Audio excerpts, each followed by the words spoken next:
Hai, Assalamualaikum semua. Nama saya Faisal Mustafa dan saya seorang EFR trainer. Dalam video ini saya akan unboxing satu produk yang saya baru terima daripada Amerika Syarikat. Tonton video ini sampai habis. Jangan lupa untuk subscribe, tekan like dan sharekan kepada teman-teman anda.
Okay guys, inilah tadi barang-barang yang saya baru unboxing. Ada 2 kotak dan ia adalah kelengkapan yang kita perlukan dalam menjalani kursus. Saya sebagai trainer EFR, saya perlukan ini barang-barang dia. Dan apakah produk-produk ataupun kursus yang saya jalankan adalah, pertama ialah EFR Primary dan Secondary.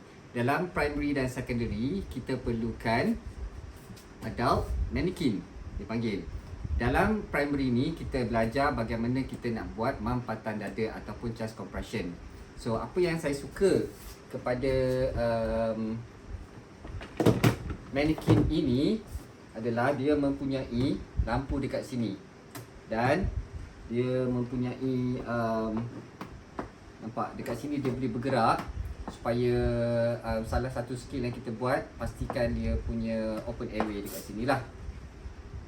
Dan untuk adult, kita pastikan ada setengah-setengah mannequin dia lubang dia tak tertutup. Sebab salah satu cara dia, kita mesti tutup lubang close kat sini sebab udara akan masuk melalui hidung. Dan lampu dia akan menyala dekat sini. Kalau kita buat mampatan dada 30 chest compression tu dengan speed yang betul, dia akan nyala hijau. Ataupun kalau terlalu laju ataupun salah kita tekan, dia akan kuning ataupun merah. So itu akan memberi kita latihan. Dan untuk primary juga optional, tapi untuk saya wajibkan orang menyiapkan dia punya AED. Sebab kita tengok banyak sekarang dekat tempat-tempat awam kan, shopping complex, airport, dia dah ada AED kat sini. Orang yang cardiac arrest, sakit jantung ataupun heart attack kan, serangan jantung, ada benda ni tapi tak tahu guna. So saya syorkan. Dan apabila orang ambil primary, dia dapat belajar bagaimana nak gunakan AED. Primary, secondary. Secondary adalah balutan. Balutan kita perlukan ando, kita perlukan bandage, dan bagaimana kita buat tourniquet ataupun satu macam pendarahan yang berterusan, memberhentikan pernafasan. Selain daripada itu, saya juga mengajar untuk membuat Care for Child. Care for Child terbagi kepada children dan infant. So ini adalah satu kursus stand alone ataupun dia boleh jalankan untuk Care for Child saja. So dia berbeza cara bagaimana kita nak merawat untuk children dengan infant, berbeza dengan adult. So dia ada satu kursus stand alone ataupun kursus dia sendiri. Untuk CPR saja pun ada stand alone. So anda boleh membuat pilihan, boleh buat primary, secondary ataupun CPR saja, CPR dan AED. Ataupun Care for Child, tapi yang lebih bagus awak ambil semua, dipanggil primary, secondary with AED and Care for Child. So kita cerita tentang inilah untuk infant lah Untuk infant, cuma tinggal mannequin ni, kalau boleh kita ambil yang lembut, yang saiz yang lebih selesa dengan saiz kanak-kanak lah. So dekat sini kalau kita dekat sini nampak? Dia ada lampu. Kalau kita tekan betul-betul, nampak? Kita tak tekan betul-betul, jadi keluar lampu merah. Kalau kita tekan betul-betul, nampak? Dia keluar hijau. So, cara dia mestilah betul, dan ini akan membantu kita berlatih bahawa kita membuat dengan cara yang betul. So, ini adalah satu produk daripada Preston lah. Cuma tinggal satu ni aja. Cuma untuk child, dia tak ada hidung kat sini. So, kalau kita buat pernafasan mulut ke mulut, kita mesti tiup ke semua lah. Masuk, maknanya hembusan kita tu mesti melalui rongga hidung dia dan mulut sekali. So ini tak dapat kalau kita ada, maknanya kalau kita tak ada ruang-ruang, kita buat tak betul, sepatutnya dia tidak memberi kesan yang efektif lah kepada mangsa. Okay, ini adalah ini Tonicat ni. Tonicat nama dia. Tonicat ni mengelakkan daripada memberhentikan kita punya pendarahan. Pendarahan dia panggil arterial bleeding. Arterial bleeding kita ikat kat sini dan darah kita tak mengalir lah. So kita boleh menyelamatkan nyawa. Ini adalah life threatening. Ya, dan juga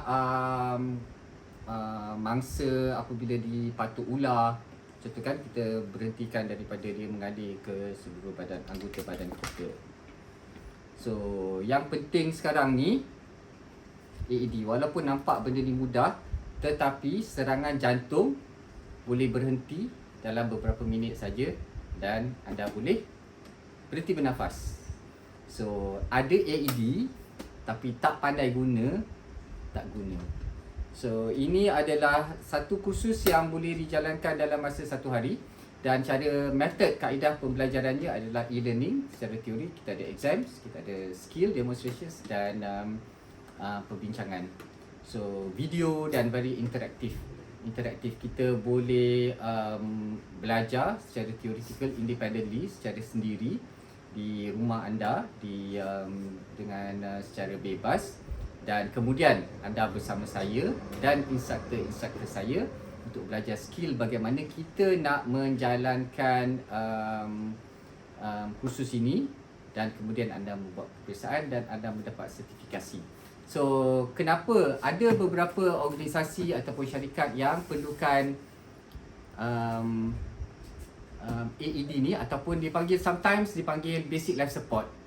Basic life support, syarikat yang mempunyai ISO.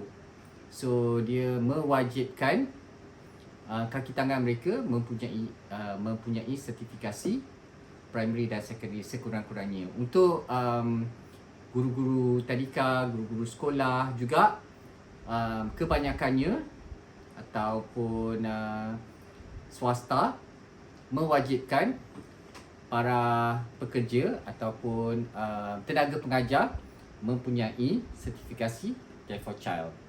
So sekiranya anda mempunyai sebarang persoalan tentang video klip ini ataupun kursus yang saya jalankan, anda boleh tinggalkan di bahagian komen. Sekiranya anda berminat dengan kursus ini, anda boleh tinggal di bahagian komen.